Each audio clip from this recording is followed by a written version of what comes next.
Welcome to the Erotic Realm podcast, where we explore the psychology of darker desires.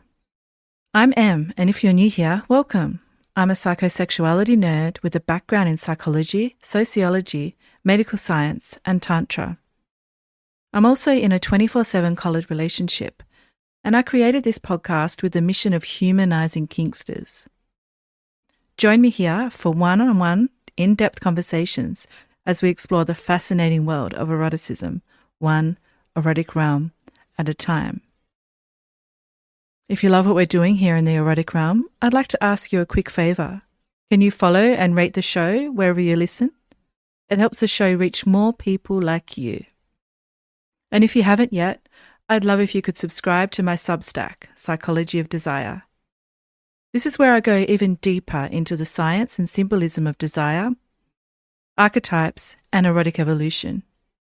You'll get access to articles, unique surveys and research, and behind-the-scenes access to everything I'm building. Simply visit psychologyofdesire.substack.com. I'll see you there. And now, for today's episode. The following conversation explores the psychology of cuckolding, where jealousy, desire, and erotic power meet. CuckofanAngel joins me to share his story as a devoted husband and self-described cuckold to the infamous Emily Hotwife UK. This episode reframes cuckolding as a psychological and emotional practice, a journey that blends arousal, empathy, and devotion, and one that can deepen intimacy rather than destroy it. For anyone curious about how power, love, and eroticism intertwine, this conversation illuminates the psychology of one of the most misunderstood desires. And if you'd like to go even deeper into the psychology of cuckolding, subscribe to psychologyofdesire.substack.com, where I'll be releasing the second installment of the Psychology of Desire case file series, and this will be on cuckolding, released soon after this episode. Enjoy. Why choose a Sleep Number smart bed? Can I make my site softer? Can I make my site firmer? Can we sleep cooler? Sleep Number does that. Cools up to 8 times faster and lets you choose your ideal comfort on either side. Your Sleep Number setting. Enjoy personalized comfort for better sleep night after night. And now, max out your savings. The more you buy, the more you save on beds, bases, and more. Plus, get free home delivery on any smart bed with base. Limited time. Check it out at a Sleep Number store near you or at sleepnumber.com today. Hi everyone, and welcome to the Erotic Realm podcast. Today, I'm very excited to be exploring the erotic realm of CuckofanAngel. Welcome, CuckofanAngel. Hello. Happy to have you here. So before we get into your erotic realm, can you share with us a bit about who you are and what you get up to in your day-to-day life? In my day-to-day life, I work in a professional health and safety role. As such, I'm the usual loud, outspoken guy, Mr. Sensible. If there's a problem, people always kind of come to me. But in my private life, I'm very laid back. I enjoy computer games, outdoor, and I've recently got into cigars and just generally taking a bit of time for myself and just enjoying myself. Sounds lovely. So now we'd love to dive into your erotic realm. Who are you when it comes to your eroticism? What labels best explain your sexuality and why? I think the best way to describe me would be a voyeuristic cuckold. So I very much enjoy the watching and seeing more than I do the actual joining in and being a part of it. Mm-hmm. And that's something that's evolved over the past couple of years that we've been involved. But that's definitely... I'm much more comfortable sitting back and being the fly on the wall and enjoying the situation than I am trying to be someone on the edge, trying to get in. Does that make sense? Mm-hmm. And you mentioned we there. Who is we? Who's involved in this? We is my wife. We've been together for a very long time. We've been over 17 years, and we've just celebrated our 10-year wedding anniversary. Oh, so we've been together a long time, and we've been doing this for about 5 years now, in different capacities. that has led to where we are now. And we have multiple long-term, say, partners over the years and things, but we've had one or two that have stayed throughout the duration, essentially. So since inception to current day. Mm-hmm. So you mentioned that for the first 10, 15 years or so, you weren't doing cuckolding? No, we did nothing. We were the typical vanilla couple Oh, that wow. we enjoyed our own things together, that were special to us. But in terms of from someone else looking at us, we thought we were kinky until we discovered what the kink world actually was and realized that we were the most vanilla people on the planet, and we didn't do anything like that. We were just met in school, fell in love, were together for years, did the whole marriage and kids thing, and just during lockdown, it all kind of took a little bit of a turn and in for a good way. And we just started to explore and slowly, brick by brick, just build up to where we are today. And it's grown, and we've grown as a couple together, which I think is the most important aspect of particularly this type of dynamic. Mm-hmm. I think a lot of people will turn to it as a last ditch attempt to save a relationship, and I definitely think that's not the case, because the more ingredients that you add to a cooking recipe, the trickier it gets, and that's the same with relationships. So you've almost got to have a solid foundation. And yeah, we were as solid as it gets, and decided to give it a go, and we've just embraced it and really gone with it and really enjoyed ourselves with it. Mm-hmm.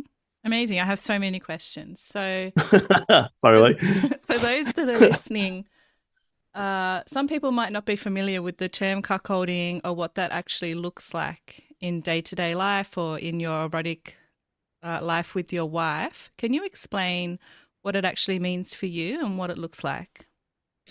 Yeah, so a lot of this I get is people perceive what their version of it is. So my version of what a cuckold in our dynamic is that I am a husband, loving, and she's my wife, and 9 times out of 10 we are just normal everyday couples, doing normal things. So we do our grocery shopping, we have little dates together. We just act like normal. And then one day a week, or maybe 2 days a week, if it's a good week, my wife Emily will engage sexually with other partners, and I will be aware of that she's doing that. And if I'm available, I will sit and watch. And if she's not available, she's a very good wife, and she will record it or take pictures of her doing it, and she will send those to me throughout the day. And that's our version of our kink of she's being naughty and being sexually active with other people, and she likes to show that off and show it to me, and I very much enjoy watching it, and seeing her be promiscuous with other people. And there's loads of then other little kinks all tie into that, and how we've expanded over the time. But to break it down, I enjoy my wife. I enjoy watching my wife having sex with other people, essentially. And you, That gives me sexual gratification. yeah. Yeah. So we'll break that down further in a moment. But you mentioned that it all started in lockdown in Yes. 2020. Can you tell us what was the catalyst of this? What was the beginning? I've been trying to think about what the starting point of it was, and I know we'll touch on that later with the choice of the movie quote that kind of set it all off for me. But essentially, I don't know. I'm not a very jealous person. I am precious of the things that I love. I love it very much. I love it very fiercely, and I think jealousy is, people can take it in a different word. So if uh, it's so tricky when you break it down. Essentially, I'd asked her 3 years prior to lockdown not to do the extent that we are doing it now, but I just said to the, like, if I could zoom out while we were having sex and just like, so it was still me doing it, still do everything, but I could just like sit back and just also watch it. I said to her that'd be the hottest thing in the world because when I'm while you're making love, you're so focused on doing the deed itself, and you're only ever seeing one perspective of it. And I said to her, it'd be fantastic to see the other angle, a different angle, like doing something else where you're not, trying your hardest, or you're not trying to impress someone, or you're not like trying to be a macho man, or trying to be, just be the person in the moment. It's very different, be able to sit back and watch from a different angle. And she said, "Oh yeah, that's very, very interesting. Shame it never happened." I said, "Well, it could if, we invited someone to like do that, and it was just obviously it's the worst thing I could have ever said at the time." Yeah, the reaction wasn't great. Not because she thought I was trying to do anything sinister, but she was like, "Oh, you don't love me? I can't believe you've asked me to do this. I thought we were in love."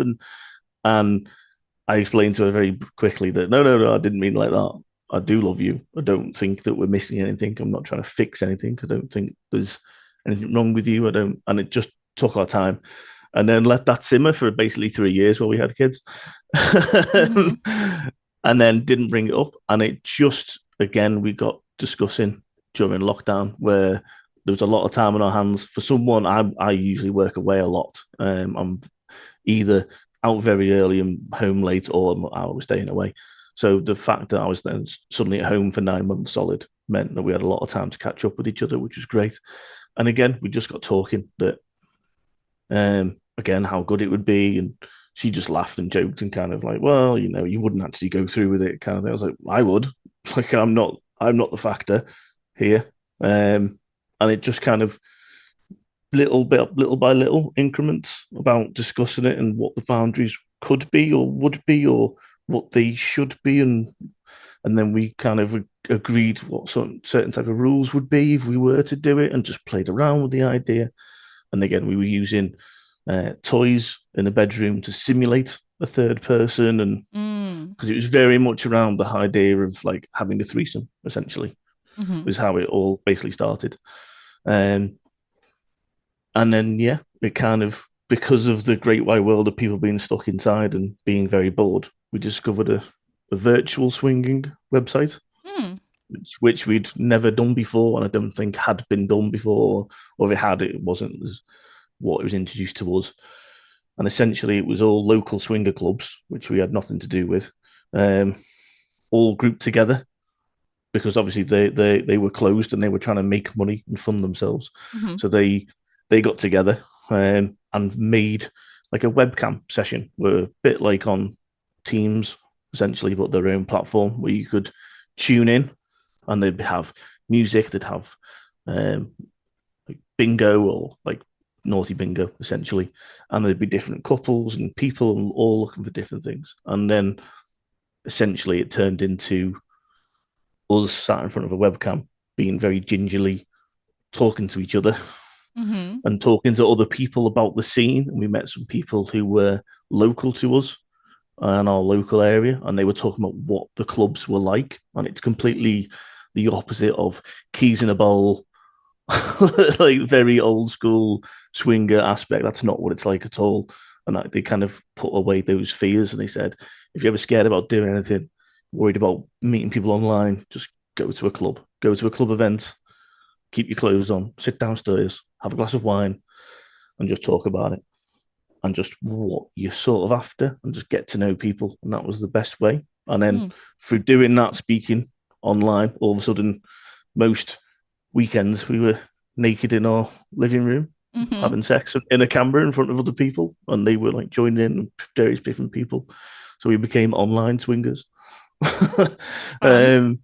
Yeah, which was very fun, and it was a great way of passing the time. But obviously, as soon as lockdown was over, it basically became very, for us anyway, became very dated, that you could suddenly leave and go outside and do things and explore again. So I think that was like, it was a very short and sweet bubble for us, that online part.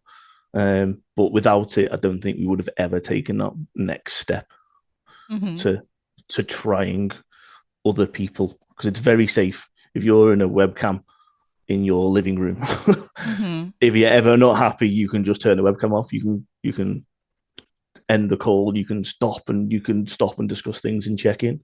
Whereas face to face, it was very different. So it was a much easier, safer, comfortable way of exploring our sexuality to start with, Mm. in our own comfort of our own home, essentially. Yeah, I love the gradual approach that you just explained. Is that something that you would recommend to couples that are curious to not dive straight in, but to find these little ways of exploring it? Yes and no. I think we're very much the dive in kind of Mm-hmm. people. So we'll dip the toe in and go, "Ooh, it feels okay," and then we're both very impulsive. So I Mm-hmm. think having the conversation is something that should be slow, methodical, thought out, think about doing. Um, but then the moment we went to our first event, we were like, we're not gonna do anything. We're just gonna go and talk to people. We'll be, we'll be normal people when we'll just be open about what we're looking for.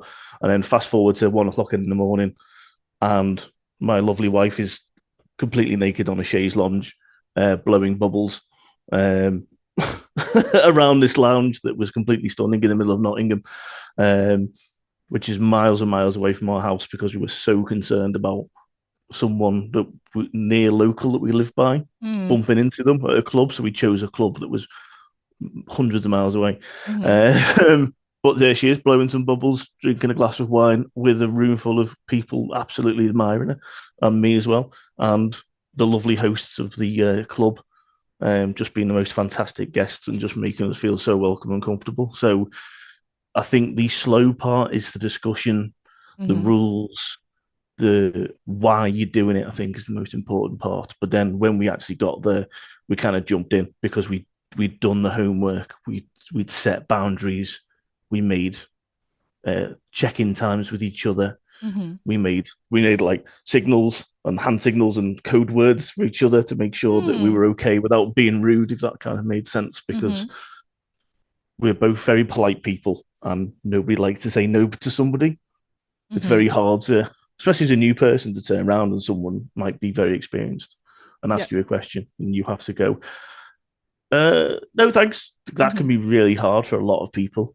So Mm-hmm. we made like little little signs and little sayings and various things. And then if Emily says something that I know, for example, we came up with the Diet Coke. She likes Diet Coke, but she doesn't drink Diet Coke ever. Never drinks it.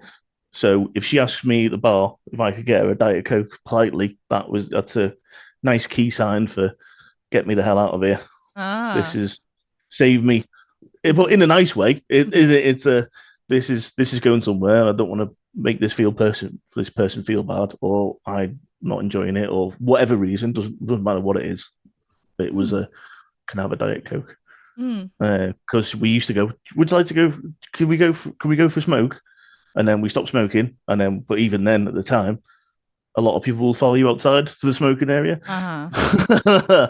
So at least you can, yeah, sure. Oh, the money's upstairs in the locker, or whatever reason, and then you can escape. So it's Mm-hmm. just so go slow for the establishing what you want, why you want it, and your little communication parts. But then when you're there, just hold your nose and dive in the deep end and just Mm-hmm. try it because we've had some of the best experiences when we've not been expecting it. I love that. It sounds like you really communicated about every possible situation that you could think of that could happen as well, which is amazing.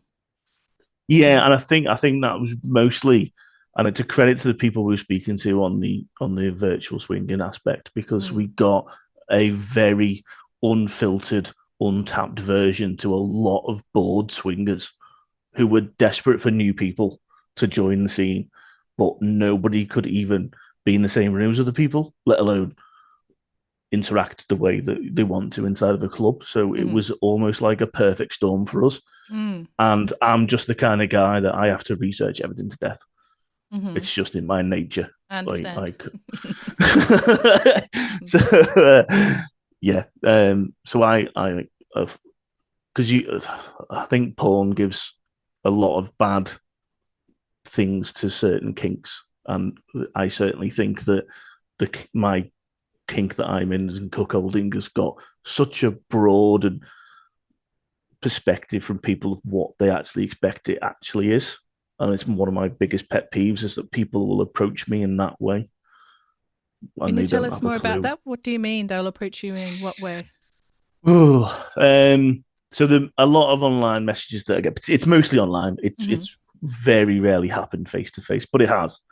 People automatically assume that I'm this really mild, weak guy that either has performance issues or that I just like being degraded or put in my place and that they are dominant over me because Mm. I like people having sex with my wife. Um, and that is not the case at all. There is a sub part of me that is there and that I have tapped into in certain aspects, but there's very, very few people I trust with that side of me. Hmm. So every day, I feel like people are projecting their kink onto my dynamic, if that makes sense. Yes, it does. And is that because you're saying from porn, there's this perception in porn that the cuck is overridden by a bull, like the Yeah, bull cuck yeah, dynamic? Hmm. yeah, and essentially that's kind of what it is. And don't get me wrong, I'm all for my wife if she's gonna sleep with another guy. I'm no problem with this guy being fitter than I am, as in athletically fitter, or he's a good looking guy, or he's got a bigger package than me, or he's got better stamina. I have no problem with that. I am fully, if you're going to jump in a racing car and take it for a race, you might as well just go in the fastest, best one, best looking one you can get. Hmm. So that's completely fine. And I love the fact that she does that. But it's when guys are projecting that onto me, or Mm. oh, you can't do that, you're a cook, or you should be doing this, or you should be dressed up in girls' clothes while your wife has sex with other people. I'm like, no, they are completely separate kinks, and Right. you're kind of putting that onto me because you've seen that somewhere Hmm. on a porn video, and a bit like that's how it comes across a lot to me. Hmm. Yeah, I guess like with all forms of sexuality, there's a spectrum of cucks, I imagine, that have different kinks involved and different ways that they want to explore cucking. Yeah, Hmm. 100%. And I haven't got a problem with anyone. I've met loads of people. I speak to a lot of people online, and they have these different miniature kinks of part of it, if that makes sense. And all different aspects make up of it. So I don't have that. It's just when it's assumed that that's what my kink is, if Yep. that makes sense. Yes, we should So never assume someone's kink. Hmm. yeah, definitely. And it's one of them like don't yuck someone's yum, Hmm. uh, which I'm very big fan of. Yep. But at the same time, don't try me to yum your yuck, or sorry, don't try and get me to yum my yuck because Hmm. if I'm not into it, that's fine. But don't project it onto me that that's what I should be doing in Yep. order to be branded. So, Hmm. Yeah, that's an so important that's distinction. Hmm. definitely, and that's hard. One of the harder parts about being so open and honest about it is that a lot of people are more likely to come forward and give you their opinion. Mm. Because Hmm. we do put our relationship out there quite a lot, and we try and share a lot of our aspects of our relationship just so people can know and understand that this is a functioning hot wife cuckold dynamic, and this is what we've done this week, or this is what we did, or our latest experience, and it's great because there's so many fantastic people out there in the scene that appreciate or love or have questions, um, or just generally appreciate or just say nice things, which is Hmm. always lovely. And I think the more place there is for that, great. And I just think sometimes people need to take a step back and realize that it's a real relationship Yes. at the back of it, not a fantasy one or one that is made for entertainment purposes. Hmm. So you mentioned that you do share your relationship. Whereabouts can people find you if they want to check out what's happening? So we predominantly post on FetLife. That's kind of where we started. My wife does run an OnlyFans account that kind of grew from a bet, Ah. which is kind of why I'm called CuckofanAngel, and she's no longer anything to do with Angel. Um, the whole bet scenario was that during lockdown, she finally agreed that while watching a documentary about people selling feet pictures, that she would try swinging, but we'd have to do a bet about it. And then we didn't know what to do.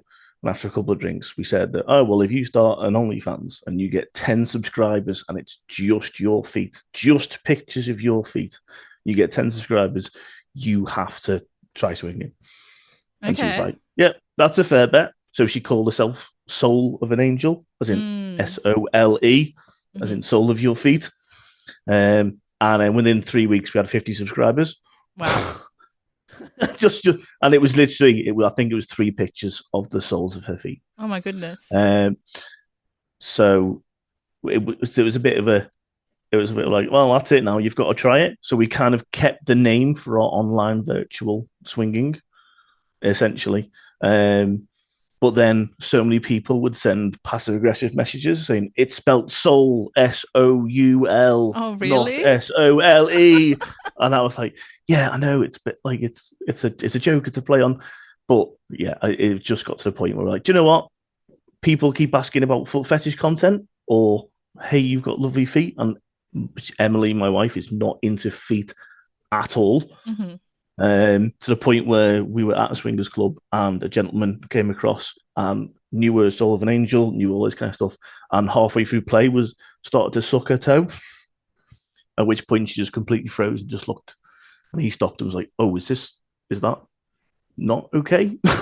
She was like, no, I don't like feet, please don't do that. And it was we all laughed, we all joked, and it was very above board, it was all fine. And that's when we realized very quickly that it's all about clear communication, and we weren't being clear communication people.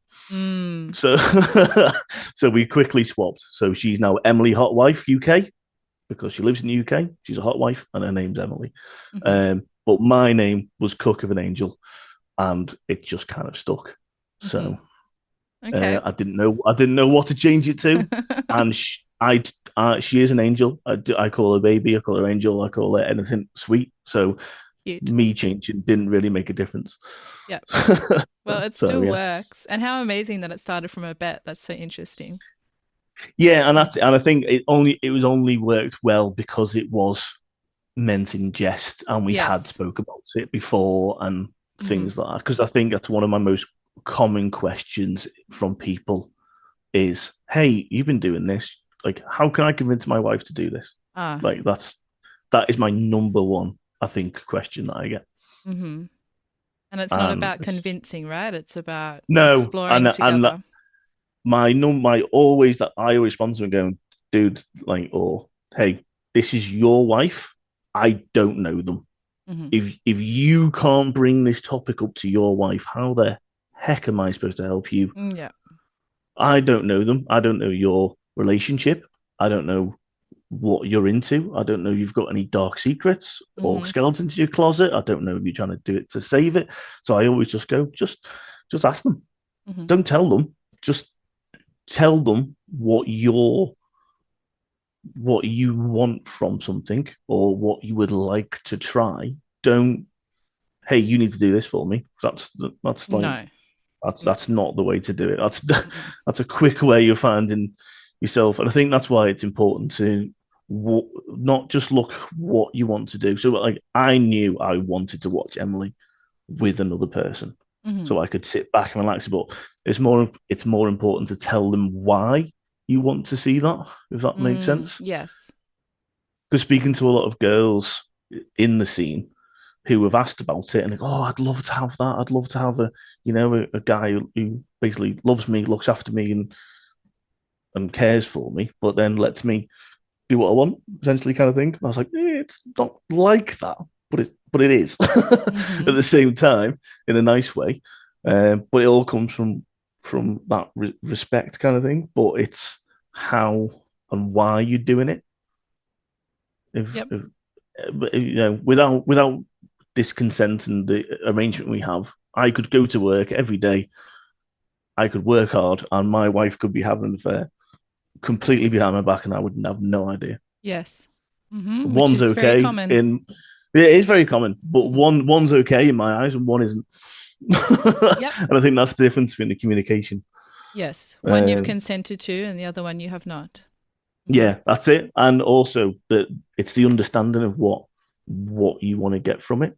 Mm-hmm. A lot of a lot of the girls um, would like to have their sexual relationship, but wouldn't like their partner to have one with someone else, which is completely fine. And I've seen other couples that are open for everything. And I've seen cook queens who like to sit back and watch their partner um, with another lady, and they Mm-hmm. just get gratification sitting back and watching it. So there's such a whole mini niche little labels of cuckold, and it's fantastic to see all these different types of people, but it's got to be for the right reason. Yeah, it's important to remember that it can be done in multiple different ways. So I'm curious about your setup a little bit. Do you explore with other people, or is it just you I witnessing your I wife? have I have done. So we started as a swinging couple, Mm-hmm. um, and we've tried a bit of everything. I'll be completely honest with you. It's just whether but I've learned that I can't really get on sexually with people that I don't connect with. I Mm-hmm. need to know that they're enjoying it. Like I have to know what they like, what they don't like. I almost have to. They have to be my friend essentially for me to enable to have meaningful sex with somebody. And I don't mean meaningful in the sense that like a relationship. I just mean in terms in order for me to enjoy myself and to give myself to somebody, Mm-hmm. I have to kind of form that relationship. And I've done it with some very fantastic people in the scene. But there's, there's a couple of tricky um, experiences that were to navigate. And in the end, I was just like, I'm not enjoying this as much. I can hear my wife next to me with somebody, and I'm in the moment with somebody else, and it's almost like trying to fight my head not to turn and look at somebody, Mm. not to look at my wife. And as me, I'm a complete gentleman. The idea of not giving 110% to the person that I'm actively involved with is just not. It's just not very nice. I wouldn't like it if a girl was doing it with me, and I wouldn't feel comfortable doing it to another person who's given that level of trust to me as well. So in the end, I just turned around and said, "Oh no, I don't play. It's okay. I'm happy to watch you. Just you guys crack on, you know." And it's some people really love it. We've met some people in the scene who can't wait to put on a show Mm-hmm. and just really get involved with it.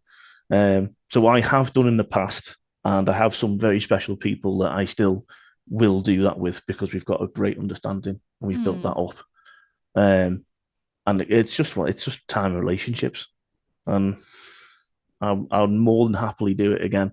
It's just it's the right people in the right time. Yep. So You're not a one night stand kind of guy. no, I'm not. And in my younger years, pre my full relationship, I was the worst type of one night stand guy. Oh, I okay. was terrible. I would and my wife knew me as a friend before we actually started engaging in our relationship, Mm-hmm. um, which I think didn't help the start of our relationship because she knew I was a party animal. I would go Mm. out and you know, I would have multiple partners, um, and I think I cheated on every single girlfriend I ever had, Ah. which is this is a horrible. Yeah, I know I was young and I was young Mm-hmm. and stupid, um, and I was the worst person. And then when I met Emily, that's how I absolutely knew Isn't she it was amazing how we evolve our sexuality? Who would have thought when you were younger that you'd be 100%. now?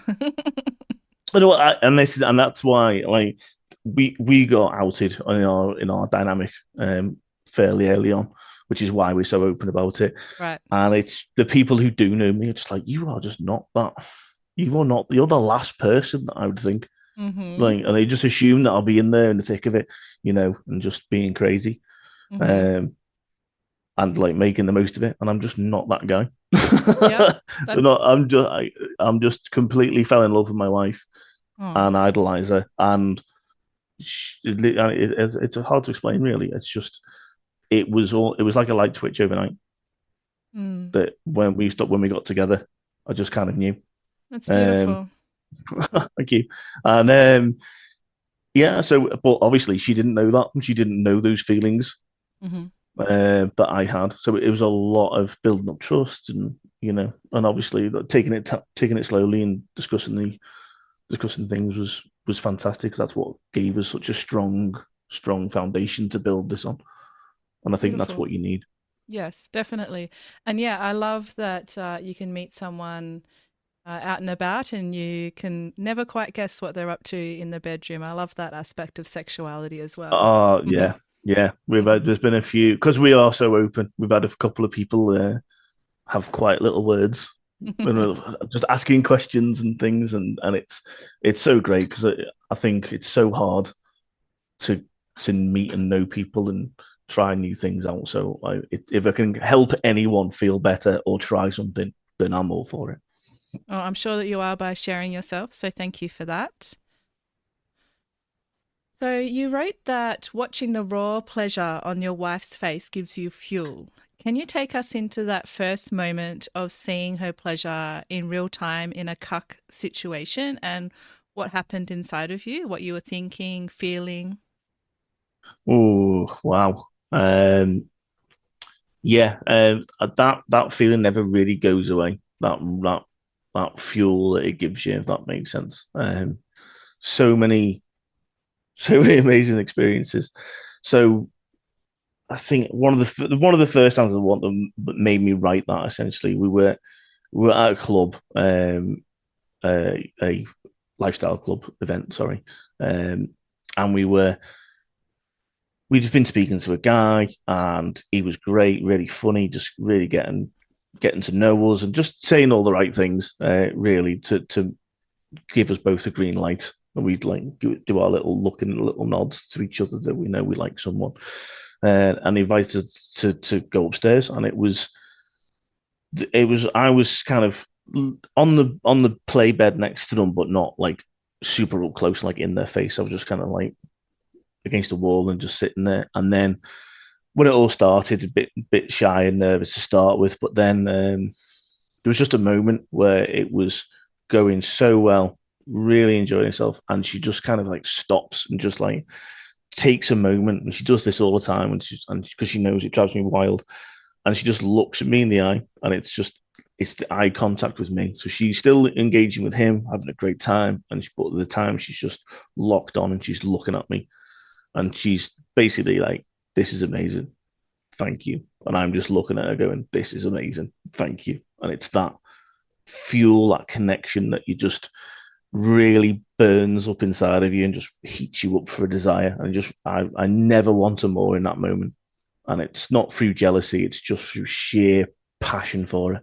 And it's just seeing her in that situation and that she's loving it and another person's really enjoying her, sorry, and that she knows that I'm enjoying it as well. It's just that's the fuel that really gets me going. Mm-hmm. And it sounds almost intimate, like you're sharing intimacy in that moment. Is that Oh, correct? very. Mm-hmm. Yes, very. In person, obviously, it's a lot easier to be intimate. But with me, with the hours that I worked and with trying to navigate around children and things like that, like there was limited times that we could do it, which is why we started trying to do it solo. So she would meet people um, during working when I was at work or things like that, and just like where the time would enable it, Mm-hmm. but still wanting to be a part of it. And that just it's just simple little things like asking me to pick an outfit out for her. Like, hey, what do you think? What do you think I'd look good in, like for my date today and things like that. Like, oh, what about this outfit? Have or look good with those heels, kind of thing. And it again, this sounds all very that I'm dressing her up and sending her out, and that's not what it is at all. It's just like this is our ritual. Essentially, we decide what she's going to wear together. She knows that I like certain things. We'll try and include that in it and like things like that. So if she's going to a hotel, for example, to meet someone, or the guy's house, or they're coming to our house, she'll put like the outfit on and she'll take like pictures that are just for me. And she'll be Mm-hmm. like, and she'll all little videos, and she's like, "Do I look good, babe? Do you think I look nice? Do you think I should wear my hair like this or like that?" And it's just those little touches, like in that moment, that's all for me. And Mm. she's taking those pictures, she's doing those videos, and she's recording it, and she's like, locking on eye contact with this camera. But it's not me, but she knows it's me. Um, or she'll speak to the camera, or just little things like that. And it's not like again, not in the kind of porny way where it's like it's horrible or anything like that. It's just she's just looking at the camera and just she's knowing that I'm gonna love it. She gets this like little sparkle in her eye and this little evil grin because she knows that like something will drive me wild that she's either just done or about to do, and it's like fuel. It is like rocket fuel because there's already a fire going inside of me, and then all of a sudden now that's it. I'm just ready to I'm ready to go. Like I never want more in those moments, and that's the inclusivity, and I think that's where like the dirty talk and things like that kind of like snuck into it in like more middle parts of our dynamic and things, and then like they're going, oh, sorry, you're in work and this is what I'm doing, so sorry, but I'm having fun and I know you're stuck in work, but too bad. Like, and that's the kind of like where the not humiliation aspect of it came from, but a little bit of it. It's a bit of a tease, kind of like, yeah, well, you're away your business and you can't fuck me, so I might as well have some fun, kind of thing. And that really started to like really work for me, kind of would get me going, and that like got to the point where it like snuck in, and little things where I'd suggest an outfit but she felt better in a different one, and she sent me a little video saying, well, I wanted this one, so, and she just like flips me off in the video, just like flips me the slip kind of thing, but in a cheeky like loving way. And I was like, wow, why is that so hot?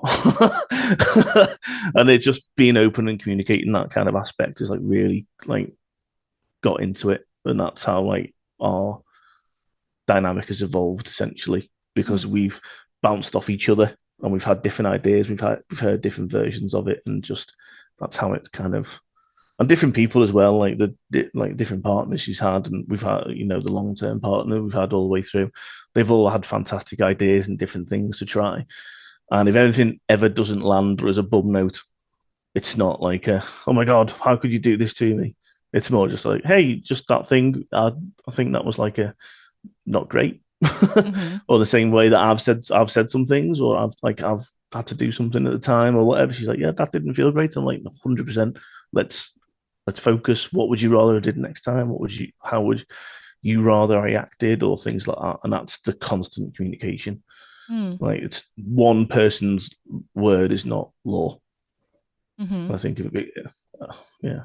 Yeah, the thing I'm hearing from you the most is that you have such a deep level of understanding and communication with each other. Has that been that way since you were first together, or is that something you've had to build up to and work on together? Oh, no, it's definitely as we've grown together, 100%. She's the first person to say that she was crazy when we started going out, because, and these are her words, and I will back them up. She was mental, but for all the right reasons. Because I was this, you know, promiscuous party going guy that was just like kind of carefree and didn't really care about anything at the time. It took a lot for her to like try and trust me. Yeah. So, and we laugh now that I couldn't watch Game of Thrones when that first came out because there were so many topless women in it. And as soon as one would come on the screen, she would immediately be watching me, and I would be interested in anything other than the television. Like, don't look, whatever you do, don't comment, don't look. Whereas now she's like, well, see her boobs. Her boobs are really nice. I'm like, yeah, they are. She's like, wow, doesn't she look great? That's a nice lingerie set. Things like, and it's just completely what. So we've completely grown. I think anyone who's jump straight into the same dynamic or same like level of comfort, I think it will change over time. I like to think 17 years together is definitely, we've had a positive impact on each other. And just, yeah, growing together, and just, it's the communication. I'll be completely honest with you. It's just, you know, I didn't tell anyone anything when I was younger, when we first got together, because I was just so scared of being hurt or being let down, or, you know, letting someone in, that I just kept everyone kind of like, they all got the same version of me.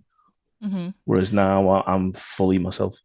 Yeah, I love hearing about that evolution. And I think it's really important for people that are listening to hear that even if you are experiencing intense jealousy where, you know, you don't want your partner looking at the TV screen, that Yeah. can change and you can grow to become something that you can't even imagine at the moment. So, Yeah. yeah, communicate, communicate, communicate, as always. It's very important. Yes, it is. And I think trust is one of those. It's like a needle in a haystack.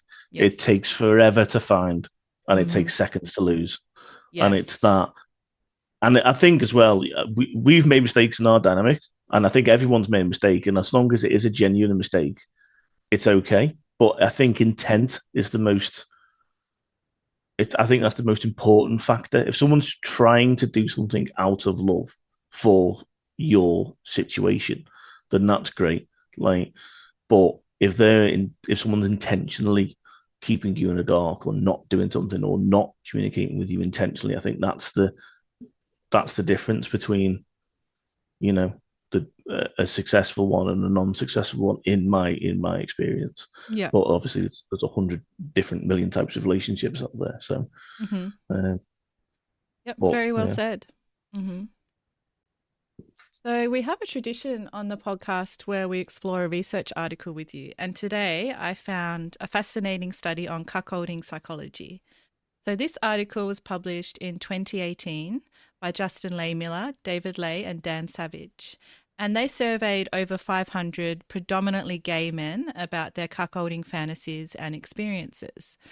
So, what they found was really interesting. They found that these fantasies often overlapped with voyeurism, group sex, and submission. And for many men, actually living out the fantasy led to deeper intimacy and even stronger relationships. But here's the thing, we don't have many research articles exploring heterosexual men's experiences with cuckolding yet.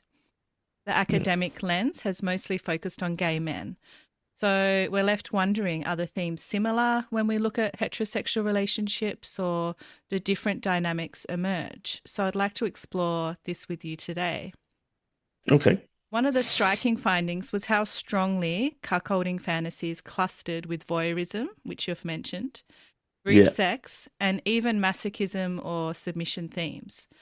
Why do you think watching, surrender, and group dynamics are so intertwined in the psychology of cuckolding? And is this true for your own psychology? Oh, wow. Oh, that's a good one. So the voyeurism, for me personally, yeah, 100%, because I mean, if she's gonna do something, I want to watch it, and Mm-hmm. that's not because I have to. It's just that that's where I get my kick from, if that makes sense. That's Mm-hmm. like, so I'd definitely say the voyeurism. The group thing again, that's been so fun. We've had so many good group experiences.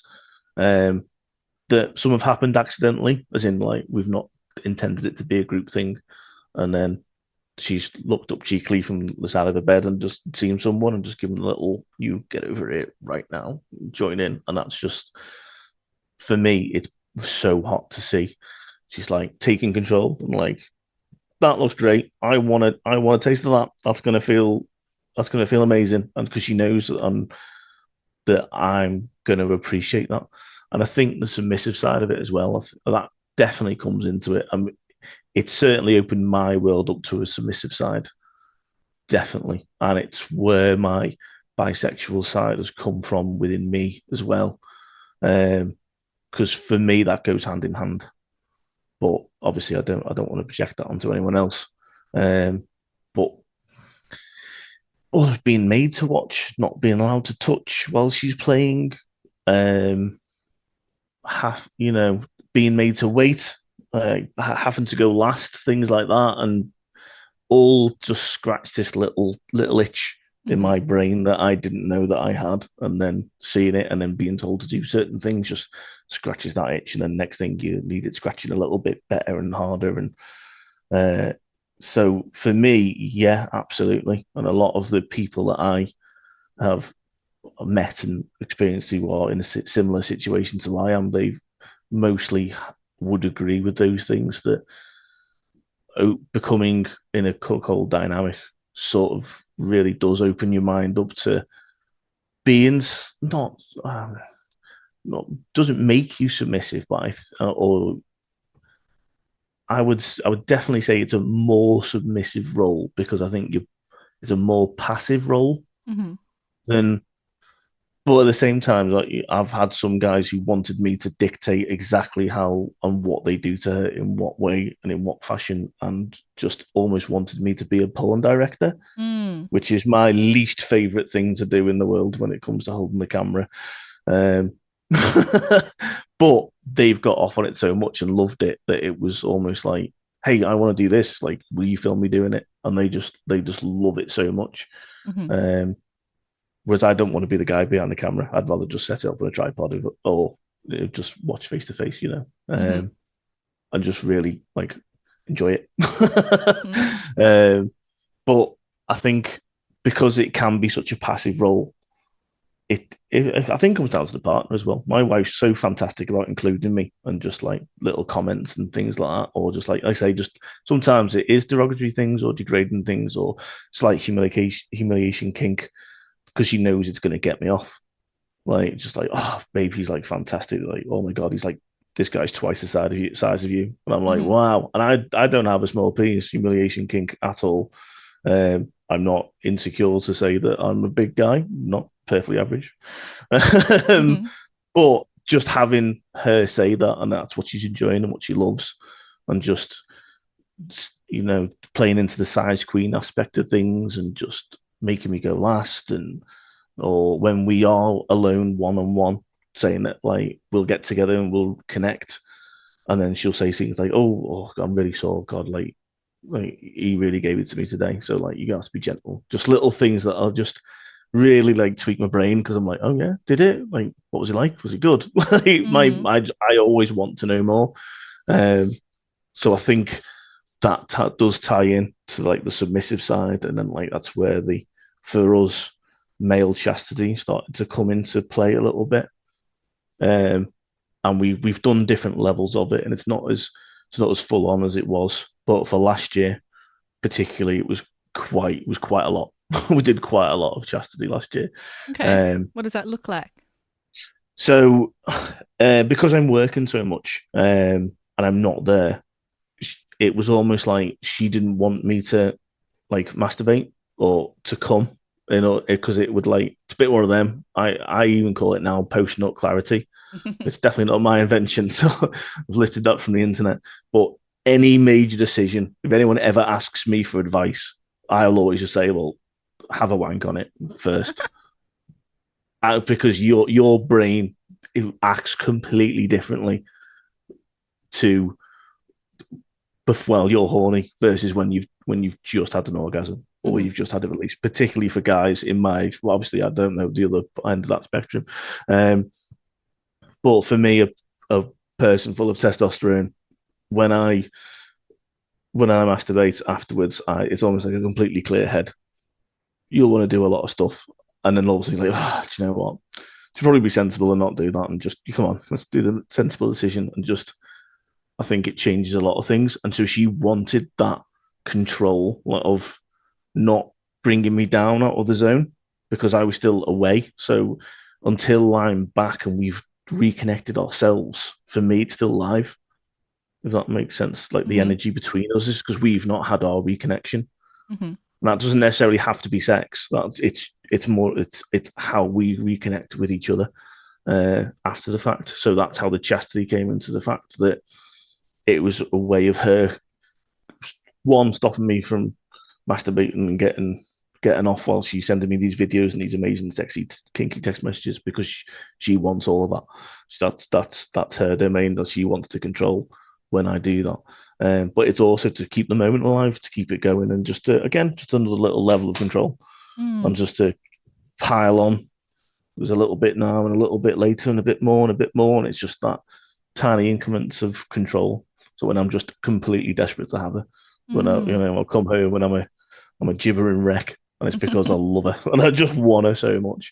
And Oh. like, and I think that ties into the fact that we do go to these clubs events together, and we do have opportunities in different people. And I'm not saying turning down people, but I'm not pursuing other partners or trying to have sexual intercourse with other people or different releases, it's all about her for me, and she loves that and she appreciates it, and she's very like, oh, go on, no, go and do something. Like, no, it's all right, babe. And I think that control for her is like she loves it. Mm. And so teasing me to the point where she'll like eventually take this cage off, and I'm like ready to explode within like 0.2 seconds. She gets such a sick satisfaction from it. She absolutely loves it. So I think that's really tied into like our dynamic and everything. We've only done it not as much this year due to me being away more, and it's just real life things that are getting in the way of it, really. So because you've got to be hygienic, you've got to be careful. At the end of the day, I do have a job. My job does entail some risks that I'm doing, and I do have to wear a harness from time to time. So if anything were to happen, wearing a chastity cage is not going to be helpful for anyone. Understood. So I think that's so that's where it was. But where it is possible, that's where we incorporate that. Like she'll go out for the night, and she'll lock me up for the night and have to wear it, and then she'll come home and not let me out and have to sleep in it, and it's like it's just ready to explode. So anyone's done like long term chastity and things like that will fully understand that feeling of like no control, desperate but can't do anything about it. And I think that's the kind of she uses other partners to emphasize and exacerbate that to the point where I'm just like completely solely focused on one thing, and it is her.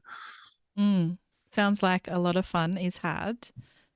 I wanted to touch on something that you mentioned. You mentioned about your bisexuality. Yes.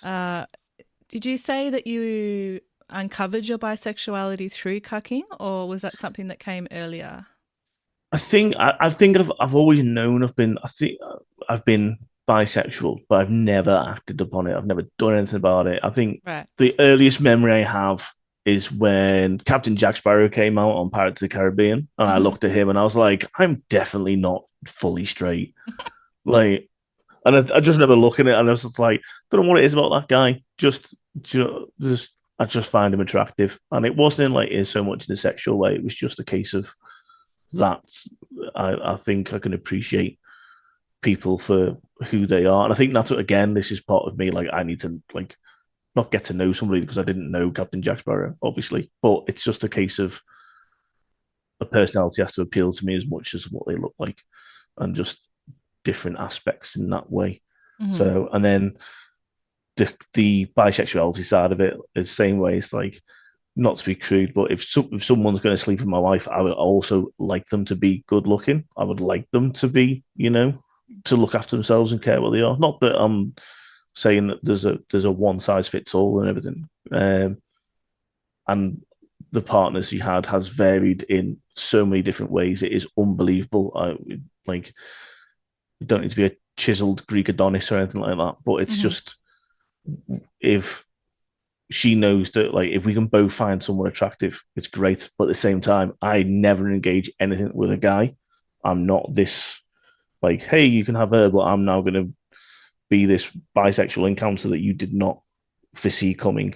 That's kind of not what it's other people in the scene have like been speaking to, and they've like helped coach me over, and they've like, I've told someone at the club that, like, someone we've been playing with, that they've like, I've like, oh, you're bisexual? I was like, sort of, yeah. Like, well, what do you mean sort of? I was like, well, I've never really kissed a guy.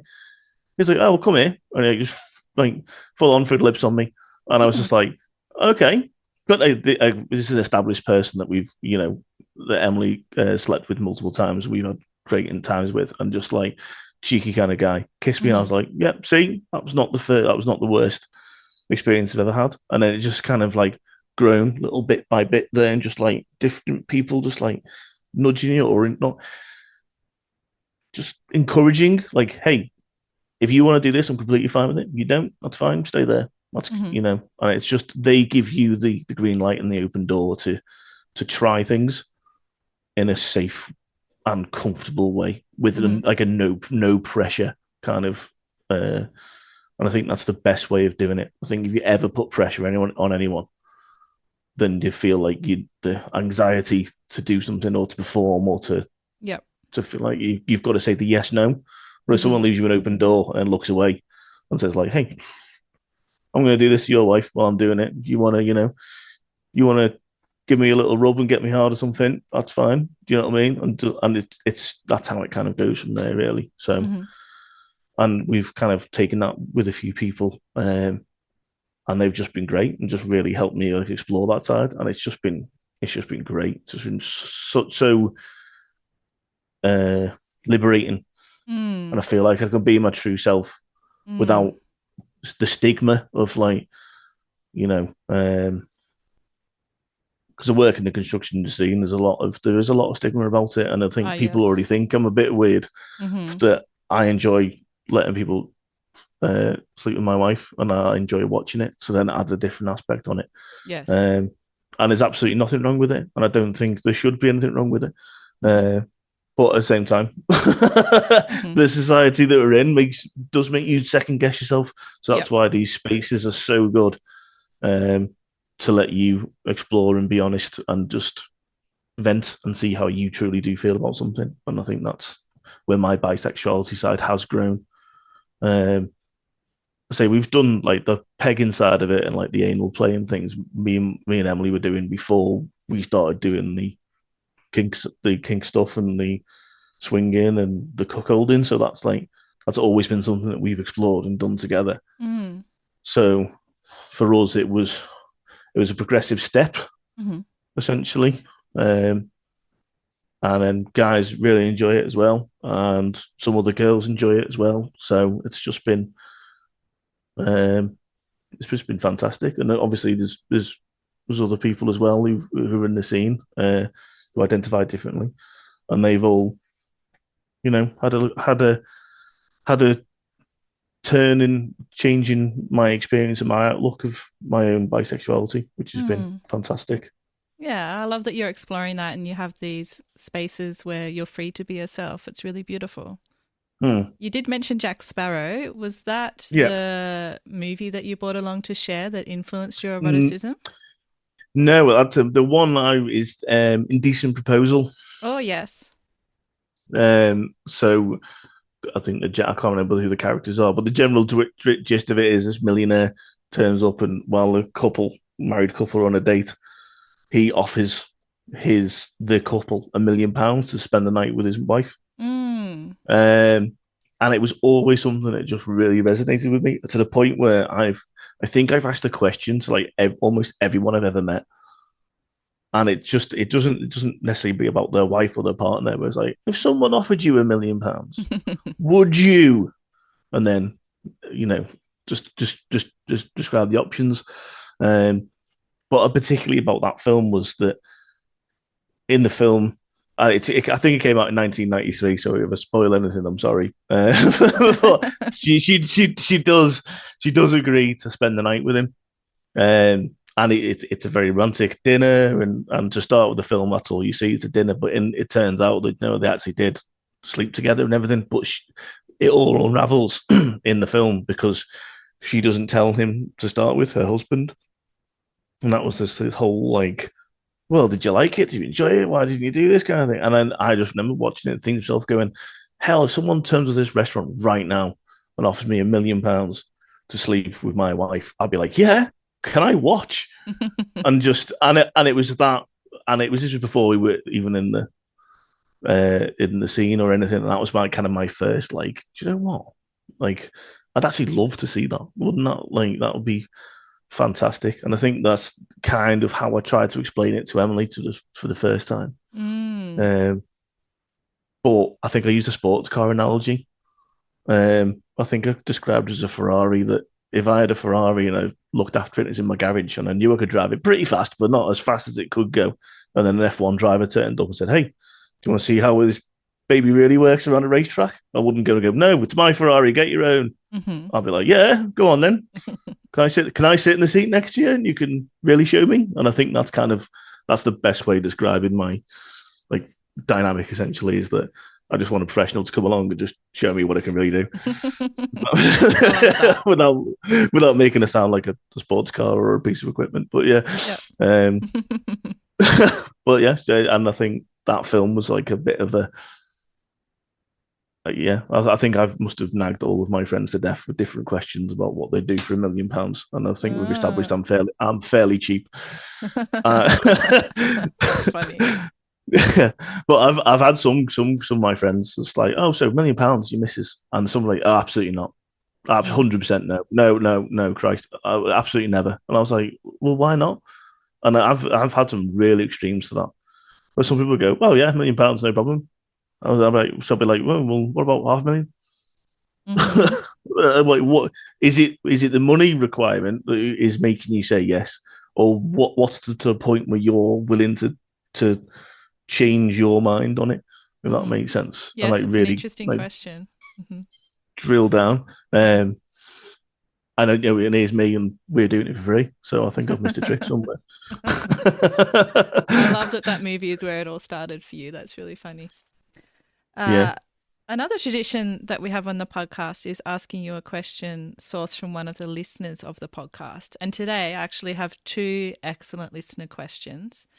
So the first is, what strategies have you adopted in your relationship to mitigate feelings of jealousy? And how does your partner provide reassurance if it's needed? Ooh. Okay. So the jealousy one I get that a lot. So but it's more like, how do I know I'm not going to be jealous? Because we've had couples that we've seen in the club we've not been playing with, and they've been like, oh yeah, we want to do the same thing, and then they'll dive in and do it, and then one of them will be crying her eyes out in a hut, and it'd be like, whoa, hang on, refresh, and it all boils down to they didn't communicate, they didn't say what they wanted or why they wanted it, and I think so. The avoiding the jealousy aspect for me is communication. It's got to be down to communication. The jealousy does play a part, and I think that's a little bit of the fuel that I was talking about. It's that I'm not jealous of the guys that are doing it, but it's like you want a little bit of jealousy, because if you it's a healthy jealous. It's a bit like someone goes on a fantastic holiday and like, oh, how was it? And you want to know everything about it. You're like, oh, what was the weather like? Oh, it's stunning. Oh, and you're like, that's amazing. I wish I did that. You don't wish that the holiday was rubbish in comparison, so you could have a good one. It's just so. I don't know. It's like I think that it's being open and communicating what you're expecting. But if the jealousy does creep in and you get the green-eyed monster, which is what we call it. Instead of using the word jealousy, we say the green-eyed monster. You've just got to check yourself and tell the person in a nice way. I was going, I'm just feeling a little bit jealous. And they'll be like, well, why? Because it could be anything. It could be multiple different reasons as to why you're feeling jealous. It could be they're getting more attention, or they might be getting, if you are someone that joins in a threesome or a foursome or a 5 thing or an orgy, that someone might be getting slightly more attention than that person. You might require more kisses and things like that, like, or holding your hand while you're doing things. There's 100 different types of jealousy. Well, I haven't experienced those ones personally. It's more a case of, I don't know. It's I think it's effort as well. I think it's a big one. Which is, I think it's the very few times I've been jealous it was the effort that was put in. And she won't mind me saying this at all, because we had a very long conversation about it, and we agreed that there's a middle ground to be met somewhere, and again, it's that intent, I think, is the biggest thing. So going all out, looking like $1 million during the day, getting all dressed up, sexy lingerie, doing the hair, doing the outfits, and like doing all this and looking fantastic. And then, whatever reason, I think I came home late or whatever it was, and it was like, it was the usual pajamas and a scrunchie. Right. and I was wrongly. I was a bit like, oh, well, what was? But at the same time, this love of my life has spent all day doing a physically exhausting activity and then being a fantastic mother and then been a fantastic wife, cooked and provided, and then has waited up for me dutifully to make sure that we can reconnect. So you, it's understanding the other person's perspective as well. And I Yeah. think I was expecting too much, and that's what led to my jealousy at that time. Mm. And then she wasn't realizing that I'm only getting a filtered version of what's happened in that day. So I've been kept on the edge as like a sexy treat. And this is what I look like, and this is what I've been doing. That you walk in, it's like, oh, and that illusion like it almost shattered. Mm. So that's why we have a very clear cut off. Like we are now, mum mode. I am now wife mode. I am now, you know, and I'm professional working mode kind of thing. And that's where we've got round that whole issue of jealousy. Mm-hmm. Um, so yeah, what was the second question? Sorry. Oh, they were Oh, just also the second part of that. Sorry. yeah. They were just asking, how does your partner provide reassurance if it's needed?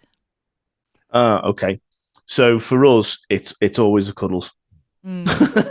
The reassurance comes from because don't get me wrong, we've said some in the heat of the moment and messaging and videos and things. She said some horrible things to me, but all in the lines of getting me off, making me feel horny, getting me in the mood, and making me, getting that subspace and that really scratching those itches and things. And the reassurance afterwards is just sitting down or lying down. For us, it's usually lying down and decompressing in bed, having a cuddle, and just laughing and joking about it, and just talking about the things that we've done.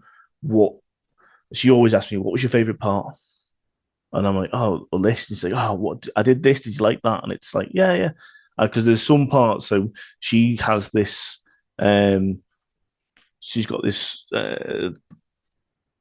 daddy dom spanking type thing that she does with one of her long term partners, and I'm not massively into the whole spanking side of it, but she really does enjoy it. In moderation. I'm not a fan of like big bruises and the marks on her body and all that. Can that's because I'm coming from I'm definitely a caregiver in that sense that I like to look after people. I don't like to see people hurt and sore, and I understand from her perspective that that's a whole kink that she has and she wants to explore, and that's what she does, and I respect that. So they respect the fact that I'm not massively into it, but I respect that they like doing it. So we kind of check in with each other first of all. That's if they're going to do that, and if that's going to be okay, and that's kind of how we do it. And that reassurance comes afterwards that she'll speak to me and go, "No, it's okay. Look, and I've made sure that we're not doing anything this weekend that might people or I can see it, or other people can see it, or that not going to impact our weekend." And then I reassure her in the sense that no, it's okay. I know you enjoyed it, and I know you've videoed that part of it for me, and it's okay with you. I'm not going to watch it. And it's just those little bits where we reassure each other through our actions, basically to say that I understand and I appreciate that you're doing some things for me, and I'm willing for you to do some things for you, and just little bits and bobs like that. So I think that's the reassurance that again, I feel like I've said communicate 5 million times, but I can't It's express important. enough. I think it's the most important open lines of communication. Communicate why you want it, why you don't want something. Like, why don't you want it? Well, because I don't. It's not. That's not the answer. And if you just like, well, people shouldn't go around beating each other. Like that says who. Well, welcome to the kink world. Yep. If that's your hang up, you're going to be in for a shock. And like, we were shocked when we first got into the kink world, but it was, our friends would describe it as kinky, and then we met the kink people and we realized that we were not kinky at all. We've kind of dipped our toes more into it now, but I just think it's amazing. I think it's the most fantastic mix of people that you can find, and every single person's different, even if they're into the same things. So I think using generic terms like, well, that's just not what you do, or people don't do that. Like, well, They do. If it's on the Mhm. internet, it's going to happen, and people will absolutely flock there and do it in spades. It's really interesting to hear you say that you don't think you're a very kinky couple because I imagine a lot of people listening will think that you're extremely kinky because of the cuckolding that you get up to. So, yeah, it's really interesting that, what's kinky is in the eye of the beholder, right? Yes, Hmm. yeah, yeah. I think because I always say we're not kinky because I always just think, oh well, yeah, we're just all she does is have sex with another person and film it and then does this. Then I think, oh well, no, well she locks me in a chastity cage and I'm not allowed to come. And then she insults me and says different various things and she drives me completely wild and then like does ruined orgasms and things. And I'm like, okay, maybe it might be a little bit more kinky than I thought it was. Yep. But yeah, so yeah, but I think you're definitely in the eye of the beholder, as you say. Hmm. Sounds pretty kinky to me. Okay, so moving on to the second listener question now. Yeah. This person wants to know, where is the most excitement or erotic part for you? Is it before, during, or after a cuckolding scene, and why? You can say all For of it if it's the truth. well, it's a very difficult one to answer, but for me, I think it's the before, Hmm. and then and I'm saying it's the before and the after, and then third would be the actual act itself. But this is like they are decimal points away from each other. It's so close. Like it's. I think the anticipation is like a real big build up for me. Hmm. Um, I think Emily must have about four really useful boxes. She had a big 60 milliliter storage containers full of just lingerie and outfits that I've bought her over the years. Wow. Um, she looks fun. She's in great shape. She looks fantastic. But she's got one of these bodies that can just wear almost any type of lingerie and just look phenomenal. Hmm. And I think it's anyone can get naked and have sex, but it getting dressed up and putting the heels on and the accessories and just looking phenomenal.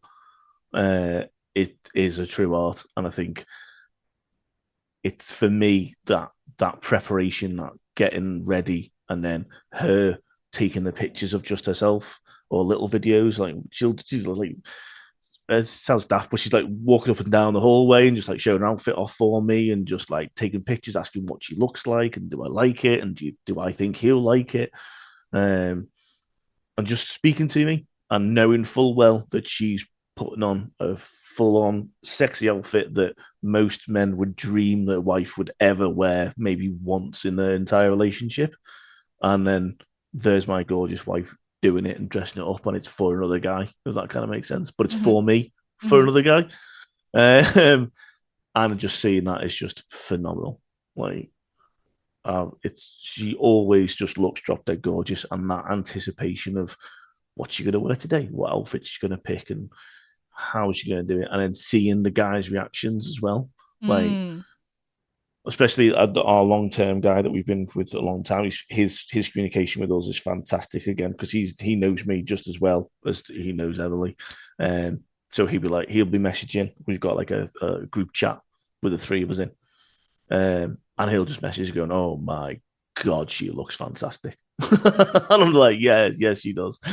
Because I'll see everything beforehand, and then like he'll just be like, "Whoa, my god!" And it just having that communication from him in the sense that like she looks drop dead and it's like such a respectful way that he does it as well Hmm. is really really ties into the fact that like yes she does look gorgeous, she Mm. feels good because people are saying she looks gorgeous, Hmm. um and then that is her like that's her armor, that's her confidence essentially is like what she says that she does.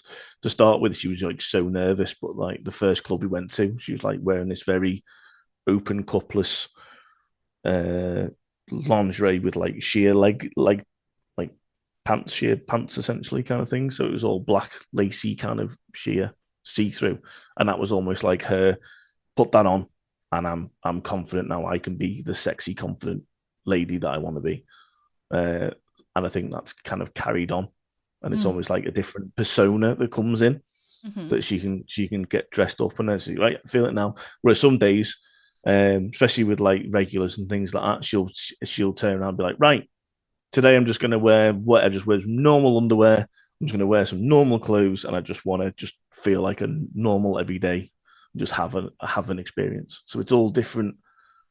It's all different aspects and different um, ways of doing it. So, but for me, the build up is definitely the best bit, and then seeing them afterwards.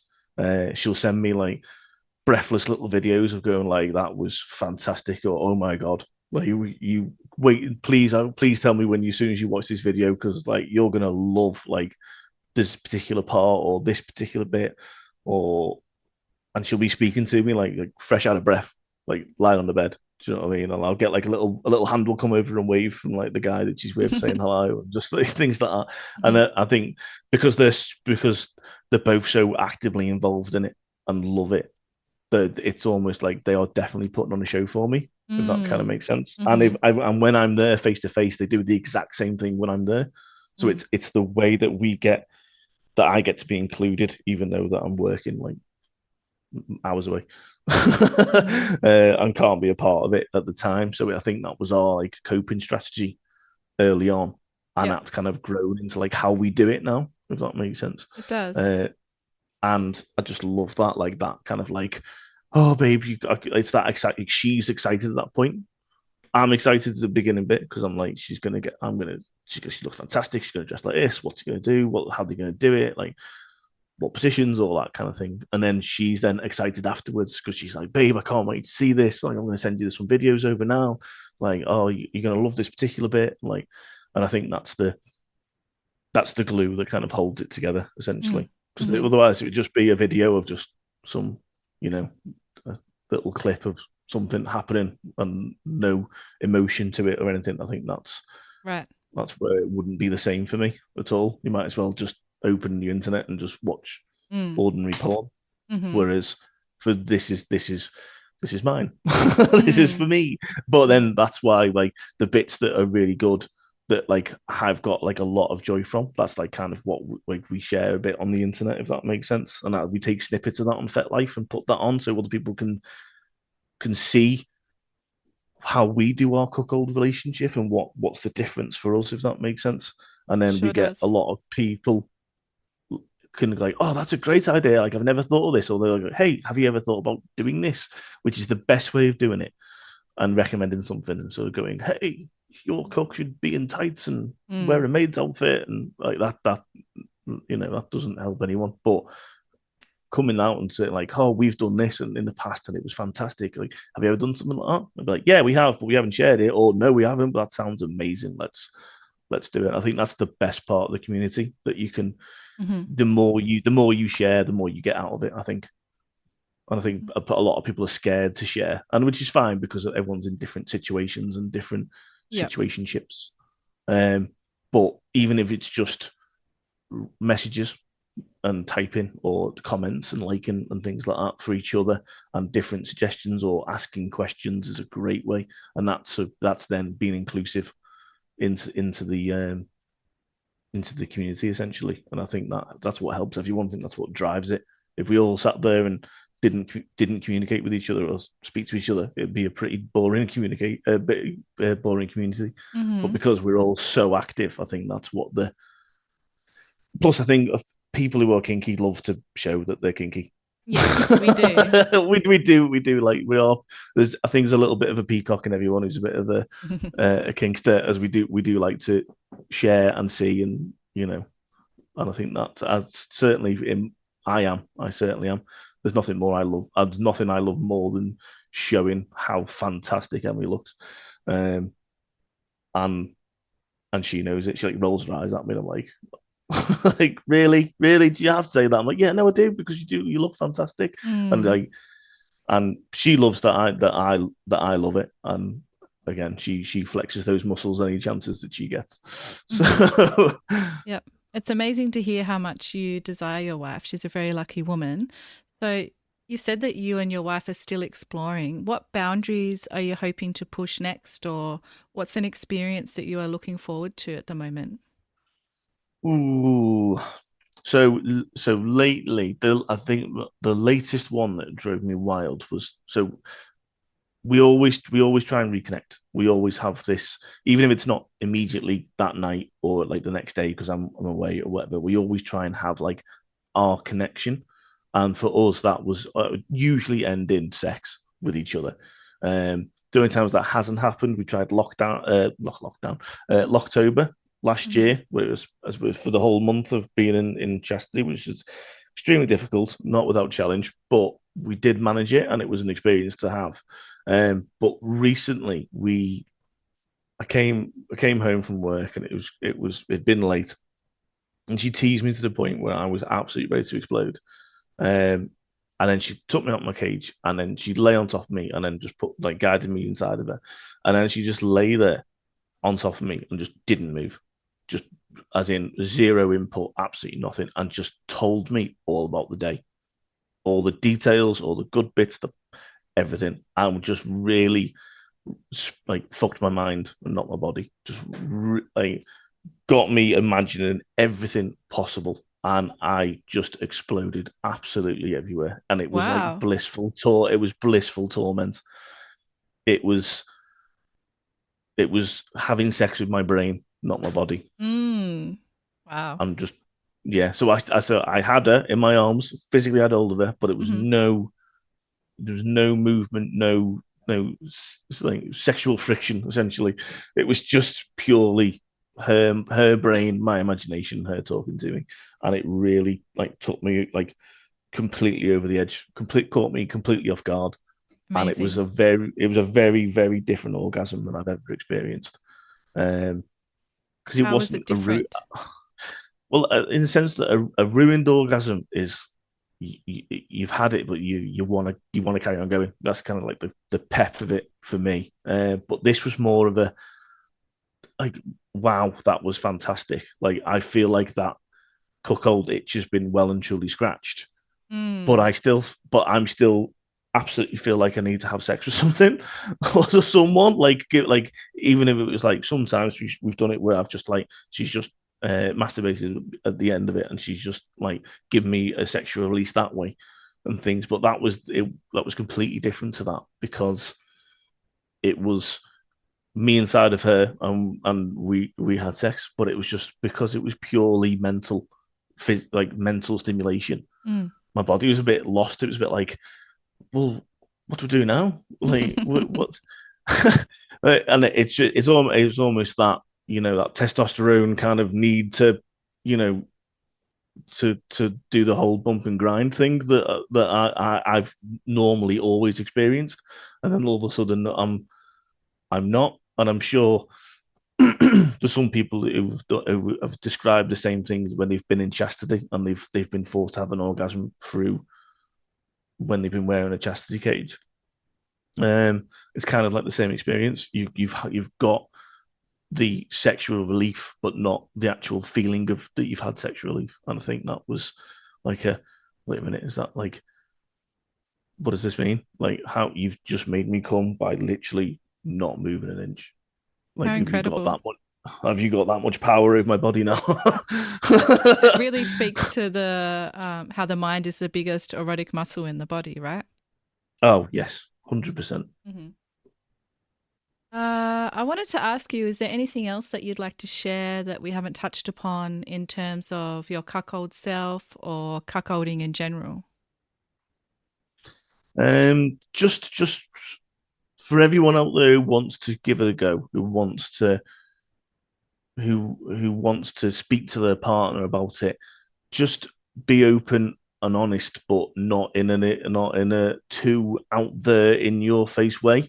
Hmm. Don't let the perception of porn taint what you want or what how you want it or why you want it. I think I think a lot of people do want this, but for a different reason. Um, but the rewards are absolutely fantastic, and it absolutely can bring you closer together. Uh, we can communicate about anything. There is no topic off the table for us because we've almost had to discuss different things. Things have either happened around us for other people, or we've been involved in some things, or we've thought about it a bit more, and because of that, we can honestly just have the most frank, honest conversation without upsetting anybody or each other. And it's been very enlightening and freeing. And I just think the community is so diverse in different kinks and labels and things. I think it's fantastic, and it's a great community to be part of. I hope it grows. So I don't know. You can't exactly walk around with a banner saying, "Hey, let other people, experience your wife and share them and things." But at the same time, like that's almost kind of what I feel like wanting to do, because the sexual freedom that I've got from it has really changed my world. I certainly changed my wife's world, and I think that I don't know. Everyone needs to be a bit more open, with their eyes open, with divorce rates spiraling into what they are. I don't know. Maybe if people were a bit more honest about what they wanted, I don't know. We might be able to not change the world as such, but change people's perspective of what a modern day relationship is. That's why we say dynamic, don't we? Because a relationship means different things to different people. But yeah. It sure does. And yeah, I agree. I actually think the world would be a better place if everyone was able to explore their sexuality in the way that they want to. So I think it's a really important point. Okay, so if you had to sum up your erotic self in one word right now, what word would that be and why? Oh, The hard one. This is tricky. One word for it. Oh, eager. I think it's the Eager, one I love word. it. Eager. There's just so many. There's so many things that I want to try, want to experience, and want to relive. Some of the experiences we've had have just been breathtaking, and we've both laughed, lay down, giggled together afterwards, and like, I can't believe we've just done that, and that was just brilliant, and just like, I think it's just eager to just carry on growing, but also I think very humble as well, to the point that I think I am very fortunate to be in the position that I am in, that I do have not only a fantastic wife, but one that is so open and honest, and is basically just dedicated a very large amount of time to making a fantasy that I had come true, and that we've grown it together. So yeah, very humble is the word that I'd say, is because I do realize how lucky and fortunate I am. And it's my biggest pet peeve is people messaging me on the internet going, "Oh, you're so lucky." Because I'm like, I'm not lucky. It's a lot of hard work. It's dedication. This like love like this doesn't grow on trees. But at the same time, I am lucky. So I do know I am lucky. So I think So I'm very humble. But Beautiful. I'm fortunate enough to be in the situation I'm in. Well, I'd like to thank you for being here today and sharing your erotic realm with us, CuckofanAngel. It's been fascinating. No, thank you very much for having me on. I've loved it. It's been great. Thank you again. I'm Em, and this has been the Erotic Realm podcast. Thank you for listening to the Erotic Realm. If this episode stirred something in you, please take a moment to follow the show, leave a rating, or write a review on wherever you're listening. It helps more people find the show and brings visibility to this deeper conversation about eroticism and self-understanding. I'd also like to invite you to dive deeper into the psychology of desire, including my writing, research, and upcoming courses over at psychologyofdesire.com. And if you want the full experience, join thousands of curious minds on my Substack at psychologyofdesire.substack.com. This is where I release the Psychology of Desire case files, behind-the-scenes thoughts, and intimate reflections every week, plus more. Until next time, stay curious, stay embodied, and keep exploring. Also, as always, stay perverted.